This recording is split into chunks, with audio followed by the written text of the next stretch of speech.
வணக்க மக்களே, welcome to the பென்சர் show. இன்னைக்கு ஷோ நம்ம பார்க்க போறது தி ஹோம் அப்படின்ற தமிழ் டப்டு மூவியோட ரிவ்யூ. இந்த படம் பாத்தீங்கன்னா பிரைம்ல அவைலபிளா இருக்கு. இந்த படம் ஒரு விதமான கோரினஸ் நிறைஞ்ச ஒரு மிஸ்ட்ரி த்ரில்லர் அப்படின்னே சொல்லலாம். ஒரு ஓல்டேஜ் ஹோம்ல இருக்கக்கூடிய மர்மங்கள் அப்படின்ற தீம்ல நகரக்கூடிய ஒரு கதை. அந்த ஹோமுக்கு தான் நம்ம ஹீரோ வேலைக்கு போறாரு. ஆக்சுவலா தன்னோட ஜெயில் தண்டனையில இருந்து எஸ்கேப் ஆகலாம் அப்படின்னு சொல்லிட்டு போறாரு.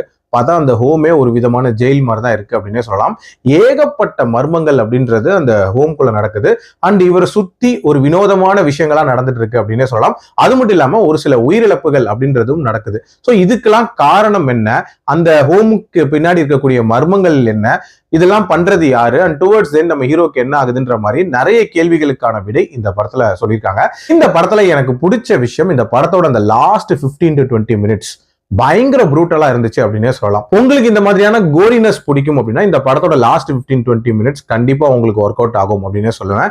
அதே மாதிரி இந்த படத்துல ஒரு சில காட்சிகள் அப்படின்றது பயங்கர டிஸ்டர்பிங்கா எடுத்திருப்பாங்க. உதாரணத்துக்கு அந்த கண்ணுல இருந்து ஒன்னு எக்ஸ்ட்ராக்ட் பண்ற மாதிரியான ஒரு காட்சி இருக்கும். அந்த காட்சியெல்லாம் ஒரு மாதிரி மெய்சில் இருக்க வச்சுச்சு அப்படின்னே சொல்லலாம். அதே மாதிரி இந்த படத்தோட ஸ்டார்டிங்ல நம்ம ஹீரோ அந்த ஹோம்குள்ள வந்ததுக்கு அப்புறமேட்டு அங்க இருக்கக்கூடிய மனிதர்கள், அவங்களோட பிஹேவியர், அதை சுத்தி இருக்கக்கூடிய மர்மங்கள், இது எல்லாமே ரொம்ப நீட்டா பில்ட் பண்ணியிருந்தாங்க அப்படின்னே சொல்லலாம். ஆல்சோ எதுக்காக இதெல்லாம் பண்றாங்க அப்படின்ற ஒரு ரீசனிங் இருக்குல்ல, அந்த ரீசனிங்கும் ஒரு இன்ட்ரெஸ்டிங்கான ரீசனிங் தான். பட் அதை சுத்தி இருக்கக்கூடிய அந்த டீடைலிங் அப்படின்றது கண்டிப்பா இன்னுமே பெட்டரா இருந்திருக்கலாம்.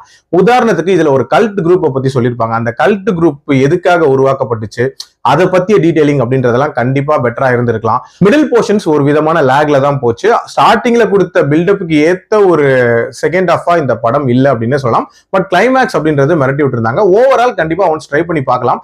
என்னோட ரேட்டிங் இந்த படத்துக்கு 2.8 out of 5. அடல்ட் கண்டென்ட்டை பொறுத்த வரைக்கும் இதோட கோரினஸ்க்காக இது ஸ்ட்ரிக்ட்லி ஃபார் அடல்ட்ஸ். மற்றபடி பார்க்கலாம். மீண்டும் அடுத்த விமர்சனத்தில் சந்திக்கிறேன். நன்றி, வணக்கம்.